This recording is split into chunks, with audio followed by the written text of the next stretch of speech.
యూదులు వాస్తవానికి ఒక బిడ్డ జన్మించిన తర్వాత 8th డేనే 8వ రోజున ఏం చేస్తారంటే యూదులు సున్నతి చేస్తారు. ఏం చేస్తారు? సున్నతి, సర్కంసిజన్ అని జరుగుతుంది.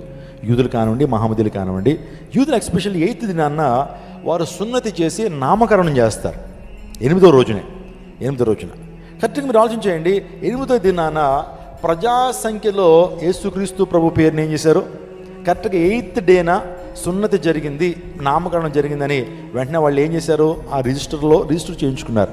అంటే కరెక్ట్గా 8వ తారీఖు, అంటే 8 రోజుల తర్వాత, అంటే దాన్ని వెనక్కి వేయండి ఒకసారి. వెనక్కి వేస్తే గ్రెగేరియన్ క్యాలెండర్ ప్రకారము 8వ తారీఖు 8 రోజులు వెనక్కి తీస్తే ఎంత వచ్చిందంటే December 25th వచ్చింది. అంటే కరెక్ట్గా ఆయన ఏ రోజున, ఆ మేరీ ఆ తర్వాత మరియా ఏ రోజున వెళ్ళి ప్రజాసంఖ్యలో ఆయన పేరు లిఖింపు చేశారు? ఇప్పుడు చెప్పండి, క్రిస్మస్ నుంచి కరెక్ట్గా 8th డే ఏమొస్తుంది? కౌంట్ చేయండి. January 1st వస్తుంది. అంటే January 1st రోజున యేసుక్రీస్తు ప్రభు పేరును ఏం చేశారు? ప్రజాసంఖ్యలో ఏం చేశారు? రాస్తే, అంటే దాని వెనక్కి 8 days బిఫోర్ వెళ్తే ఏమొచ్చింది?